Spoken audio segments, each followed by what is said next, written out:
Salut tout le monde, ici Rémi. On se le cachera pas, en ce moment, c'est difficile de trouver des immeubles qui sont à cash flow positif.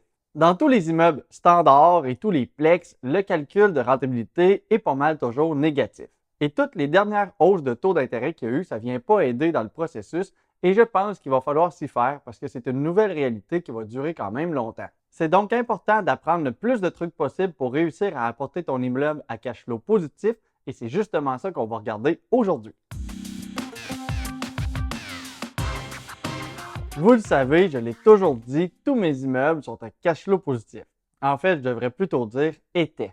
En fait, pour être 100% franc, depuis ce mois-ci, j'ai un immeuble commercial qui vient de tomber dans le négatif. Avec le renouvellement du taux que j'ai eu cet hiver, l'immeuble est tombé quand même serré. Et là, j'ai un locataire dont le bail commercial vient de terminer et il n'a pas renouvelé.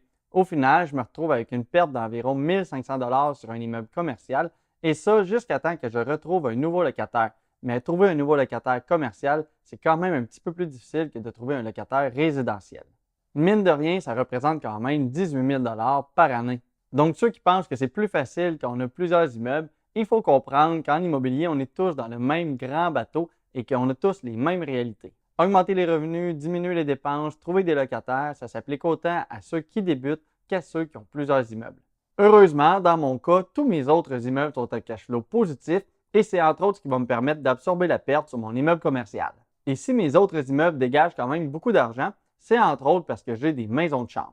Les maisons de chambre, ça permet d'obtenir un gros cash flow positif sur un immeuble parce que la rentabilité au pied carré est quand même extrêmement élevée.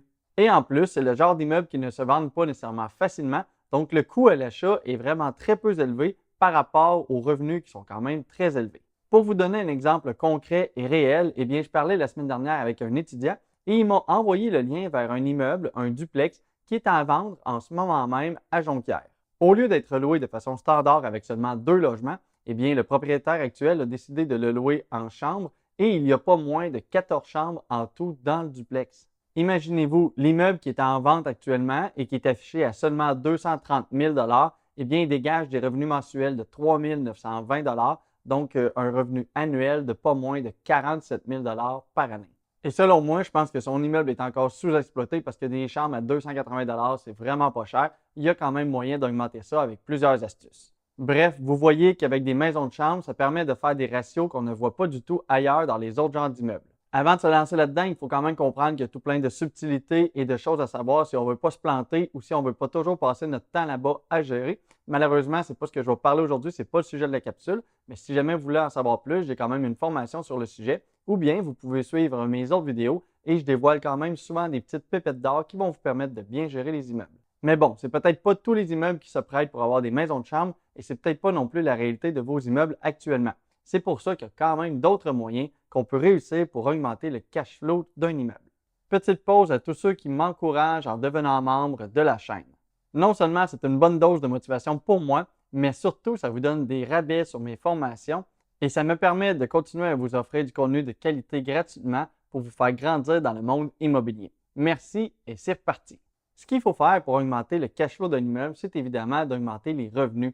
Et un truc qui est très intéressant et qui surtout ne demande pas d'effort, ça va être de tout simplement fournir Internet.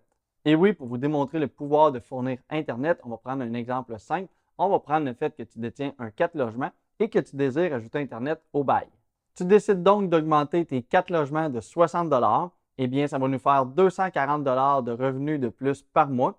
Et pour réussir à fournir Internet, un Internet qui est haute vitesse, illimité et fiable, ça va te coûter environ 100 $ par mois. Au final, tu vas dégager 144 $ net sur ton immeuble en faisant absolument rien de plus. C'est quand même quelque chose qui se prend bien. Oui, c'est vrai, tu vas avoir un coût de départ entre l'installation du routeur et du système central, mais c'est quelque chose qui va être vite absorbé via le bénéfice que tu vas faire mensuellement. Maintenant, imagine plutôt que tu as un immeuble de 12 logements. Eh bien, en fournissant Internet de la même manière, tu vas maintenant avoir des revenus de 720 $ par mois et ton Internet va te coûter la même chose, environ 100 $.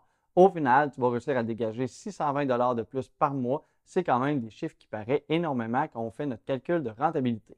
Et dans tout ça, pour les locataires aussi, c'est rentable parce que 60 $ pour un Internet qui est fiable, ultra haute vitesse et illimité, S'ils voudraient se le procurer eux-mêmes, eh bien, ça leur coûterait plus cher que ça. C'est donc une situation win-win pour tout le monde qui est quand même très simple à mettre en place et qui va pouvoir être bénéfique pour le locataire, mais aussi pour tes poches. Une deuxième méthode pour réussir à augmenter son cash flow et qui elle aussi est simple à mettre en place et qui va être passive, c'est tout simplement de réussir à fournir la laveuse et la sécheuse. Évidemment, il faut que ton immeuble ait de la place pour ça, mais si c'est le cas, ça peut être une très bonne idée de fournir la laveuse et la sécheuse et c'est encore une situation qui va être win-win et qui va être appréciée des locataires. Parce qu'en t'équipant de machines commerciales à monnaie, c'est quand même possible de dégager un bon montant à tous les mois. Pour les locataires, entre payer, disons, 5 $ par utilisation ou bien s'équiper eux-mêmes de laveuses et de sécheuses et de les entretenir, eh bien, ceux qui font un bon calcul vont comprendre assez vite que c'est quand même plus simple et plus rentable de payer à l'utilisation plutôt que de acheter et de s'équiper eux-mêmes de laveuses sécheuses. En plus, ça va leur permettre de dégager un peu d'espace dans leur logement. Mais bon, c'est sûr que si tes logements, c'est tous des 6,5 et que tu es loué à des familles qui ont 3-4 enfants, c'est peut-être pas la bonne solution à mettre en place, ça ne sera pas adapté pour eux. C'est pour ça qu'il faut réussir à comprendre le besoin de ces immeubles et de ces locataires. Une autre solution pour augmenter le cash flow est évidemment d'ajouter un logement. Que ce soit en divisant un logement actuel ou en utilisant le demi-sous-sol, évidemment, ajouter un logement va augmenter les revenus sans nécessairement augmenter les dépenses, à part les frais de rénovation. Par contre, il y a une des choses qu'il faut faire très attention et c'est la ville, c'est les autorisations que la ville va te donner pour pouvoir ajouter des logements. Encore la semaine dernière, il est sorti une histoire ridicule d'un gars qui voulait ajouter 2 logements dans son sous-sol et qui s'est fait bloquer par la ville parce qu'il manquait un seul stationnement. C'est complètement ridicule de la part des villes et c'est une des raisons majeures pourquoi on se retrouve avec une crise du logement actuellement. Mais bon, tout ça, c'est un autre sujet. Et pour vous, actuellement, tout ce qu'il faut savoir, c'est que quand on fait la visite d'un immeuble, c'est quand même pas toujours garanti légalement que tu vas pouvoir ajouter un logement. C'est vraiment important de bien faire ces vérifications auprès de la ville et des autres autorités compétentes avant de pouvoir décider de faire ce move-là. Dans le même ordre d'idée, sans nécessairement être d'ajouter un logement, ça pourrait être de maximiser l'espace en utilisant, disons, des casiers de rangement dans le sous-sol ou dans le garage. Ça pourrait peut-être être aussi de louer vos stationnements supplémentaires. Bref, l'idée ici, c'est de maximiser l'espace que vous avez parce que vous avez peut-être des pieds carrés qui dorment dans vos logements ou sur votre terrain qui pourraient être exploités d'une manière ou d'une autre. Principalement pour ceux qui ont des gros immeubles, c'est vrai que l'ajout de services peut aussi devenir quelque chose de très intéressant. Il pourrait par exemple y avoir un service de concierge directement inclus à même le bail ou même des machines distributrices dans les couloirs. Bref, l'idée, c'est de réussir à trouver des choses qui vont apporter de la valeur aux locataires et surtout de leur enlever le casse-tête de gérer cette situation-là. Parce qu'en faisant le travail de te casser la tête pour eux et de régler leur situation, c'est toi qui pourras en retirer les bénéfices. Écrivez donc en commentaire quels services vous avez d'inclus dans vos immeubles et comment vous faites pour augmenter votre cash flow de votre côté. Bon, c'est vrai, je ne peux quand même pas parler d'augmenter le cash flow si on ne parle pas de tout simplement diminuer les dépenses actuelles. On a bien beau augmenter les revenus d'un immeuble, si les dépenses ne sont pas optimisées, on va quand même laisser de l'argent tous les mois sur la table. Est-ce que tout simplement votre contrat de pelouse ou de déneigement pourrait être moins cher? Ça fait combien de temps que vous avez négocié vos assurances? Si vous fournissez l'électricité, est-ce que vous avez pensé à mettre des appareils intelligents? Quand on s'assoit pour regarder les dépenses d'un immeuble, il y a souvent moyen d'économiser quelques dizaines, voire quelques centaines de dollars par mois. C'est vrai, c'est pas le plus fun à faire, mais c'est quelque chose qui est important de faire régulièrement si on veut continuer à faire du profit, ce qui nous permet de continuer à grossir et d'offrir des logements de qualité.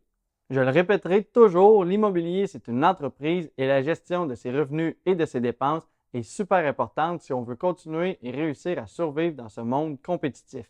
Je rappelle que le meilleur moyen de m'encourager, c'est de continuer à m'écouter et aussi de partager mes vidéos. Merci de ton écoute, bon succès, à la prochaine.